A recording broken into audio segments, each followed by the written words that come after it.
My name is Belle Crawford, and this is my very first analytical reflection.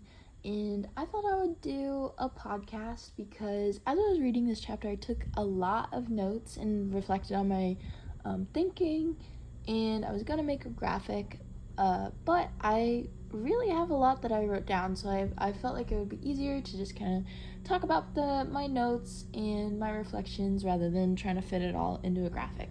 But so one of the first points that I made was, while I agree about the points made within the reading that a self-managed classroom is built on respect, collaboration, a growth-oriented mindset, and is active, and is something I absolutely strive for, that's a huge part of my teaching philosophy. However, I've come across this kind of difference between my teaching philosophy and what I'm actually able to achieve in a 45-minute session with K through 4. Because a lot of students' behaviors really seem to depend on the structures, routine, and classroom management of their homeroom teachers. And this is something me and my mentor teacher have talked about quite a bit, and she does the absolute best that she can to establish respect in her own classroom rules, but when expectations are not super high in a homeroom classroom, it's really hard to then have students, especially in a special where most students go to kind of relax and take a break from regular coursework. It's pretty difficult to establish those rules, so that's something I really want to play around with and see how much I can do. The respect part, though, I can really hone in on, and another part about respect in an art classroom, this also extends in materials. If students don't respect me, how can I expect them to treat my materials well and listen to proper cleaning instructions? I have a very limited budget and very limited materials that will often have to stretch from year to year. I really enjoyed this quote from the reading, which kind of pointed to this. So the most effective classroom management comes when students are primarily motivated by their aspirations to be good and positive members of the community that they respect and value. This will be the building block of my classroom, as in order to yield personally reflective and meaningful artwork for my students, I have to create a studio community. A studio is just like a studio community in a larger sense is a community of artists that can band together and support each other, which is what I've had in my 4 years at OU, and I really want to bring that to my students. And I really want students to feel comfortable enough to display their emotions, and I want to yield personally reflective and meaningful artwork. In order to do that, though, I need my students to feel like they can be vulnerable. So a sense of community, a quote from the reading which kind of supports this is, a sense of community is, I belong here. And so I really, really want students to feel like they belong and that they feel like they can share difficult emotions in my room. Something I plan to incorporate to individualize needs in classroom management for all is not using color coding for as a classroom management tool. So I see a lot of classrooms being organized by color, and 8% of male students are colorblind. This is a massive statistic, but colorblindness is rarely mentioned or accommodated for. My partner is colorblind, and I often see him struggle so much with things that most people wouldn't even think twice about. And it's really frustrating for me because it is such a high amount of the population which struggle with colorblindness. So my way to combat this is I can use different cultural representations as a replacement for color-coded tables. So instead of like the red table, I could say like the spaghetti table lineup, or I could do like the samosa table lineup. And this would just be reflective of the different demographics within my classroom and introduce students to different food from different cultures. Or I could do different artists, which would be outside of your standard Leonardo, Michelangelo, the rest of the Ninja Turtles, and be based on like students' interests in the classroom, or different artists that from famous like cultures. So not expanding the representation of artists in the room to not just old white guys. And so I also plan to, as the text recommends, to truly learn about each student's diagnosis and needs. This is something that's deeply important to me as someone with a rare and under-researched condition. It means the world to me when instructors take the time to inquire and research my symptoms, and there's no means that I feel entitled to this, but it really makes me feel safe and cared about. And so I've always really enjoyed when educators go above and beyond to kind of look into what I'm going through. And so something else within the reading that was really focused on is tone of voice. And I have a really hard, I've really struggled my whole life with a good balance of tone of voice, and this extends to my experience within a classroom. Ever since I was a very young girl, I've had a very deep voice, and I have largely male inflection patterns as I was raised by a single father. However, as a woman and a young girl, when using my natural speaking voice, I was often described as disrespectful, brooding, or even angry. To try and correct this, I often pitch my voice up to the extreme. This is a habit that's been formed out of necessity, but something I need to let go of, as I'm going to be speaking for 8 hours a day. And my voice already hurts from the strain on the vocal cords on my drive home. This chapter has shown me, though, that my natural tone of voice will be suiting teaching better, and that pitching my voice high is actually doing the opposite of what I'm trying to get it to do. So this is quite a relief, as I naturally have an assertive tone. I do feel like me coming off as an assertive woman because of my speech pattern is rooted deeply in sexism, and while I may have received a hard time for my voice, I understand that intersectionality exacerbates this for women of color. I will remind myself of this when working with students and asking them to speak respectfully, and making sure that my version of respectfully is not a white version of respectful. And so I also didn't realize how important it is to speak with confidence. This ties into my last point, but it makes total sense that students would feel uneasy with an educator that feels uneasy.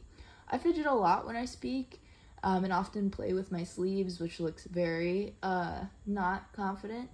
However, I think pacing while teaching instead would come off more confident to students. However, in kindergarten, so I don't know why I started that with that, however. So the text starts talking about, like, pausing instruction until you have everyone's full attention. We have 45 minutes, and about 15 of those minutes are lost by transitions, which I'll get into later. But with kindergartners, you often have to roll with random comments during instruction. Today we had a kid raise his hand to be like, I lost a tooth today. And there's just a ton of those, and they always make me crack up. It's really hard to ask them to not do that.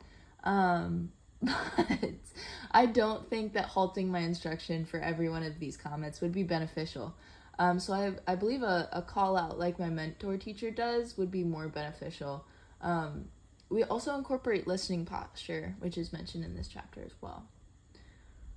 So within my classroom environment, I plan to put up lots of posters, classroom expectations, and soft neurodivergent friendly lighting. While it can be argued that lighting is important when creating art projects, the comfortability of my students and myself is most important. I also plan to display my own artwork to establish my credibility as an artist, because I've had a lot of art teachers that don't show their own work. They just show them doing the student examples, and it was always like mind-blowing to me to see my teachers' professional work, and it was always inspiring, and it made me want to learn from them. And I think having my own artwork up in the classroom, which might read as narcissistic to my coworkers, may be beneficial for my student. So in an art classroom, one of the easiest way to apply consequences for unfavorable behavior is to take away materials. This is something we frequently do in our MD classes. I'm not sure if this is a unanimous term for disabled students. Disability is not a dirty word, but referring to students as MD kids, or it doesn't sit right with me. As we push into special ed classrooms, we need to have an activity ready for each student. Some students will swallow marker caps, others will color all over themselves or their desks, and the easiest way to reduce this behavior is just to take away the activity and have students sit with themselves for a moment. But I'd really love to explore a different way of communicating to these students that what they're doing is not favorable. However, I also don't want to overstep the instructors that are in those rooms. And so I love the idea of teaching conflict resolution rather than punishing students for being disrespectful. An inquisitive and well-intentioned student, as I was an inquisitive and well-intentioned student, this was always frustrating to me, as what an educator determines to be disrespectful was just me asking questions. And I always wanted to do like, hey, why are we doing this activity? It wasn't, why are we doing this activity? I just wanted to know what the purpose of an assignment was before I felt like I could actually complete it. And I'm sure I was a pain in the butt for that, but I want to look out for that in my own students and make sure that I'm not letting myself get frustrated and see things as disrespectful when students are just being curious. And then, as mentioned earlier, a way I plan on making transitions more accessible is through differentiating my table organization system. We always start class with my mentor teacher saying Mona and the students saying Lisa, which is Mona Lisa. This is a very powerful transition tool and was the call out I was talking about earlier. So I will definitely be stealing this from her and using it within my own classroom. And then a quote I enjoyed was, mucking around in transitions is boring. It is.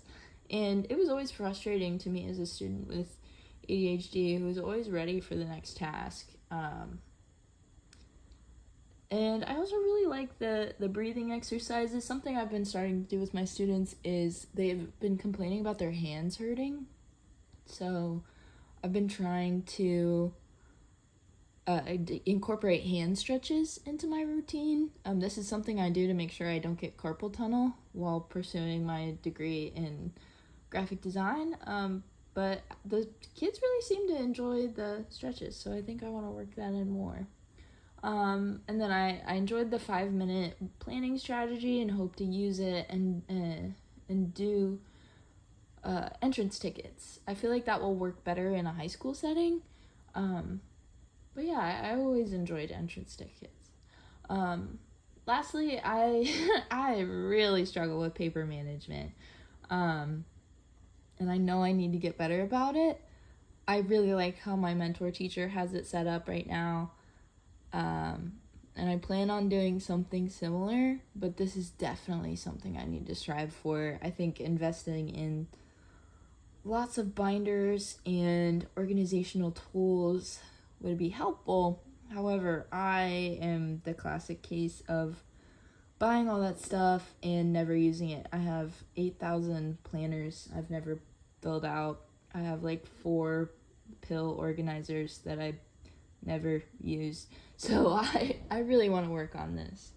But those are my notes from this week and kind of my general thoughts on the reading. I hope this is kind of what you were asking for. And yeah, I really enjoyed, I found this reading really valuable. And classroom management is something that hasn't been covered a ton within my classes.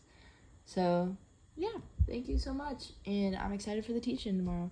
Thank you.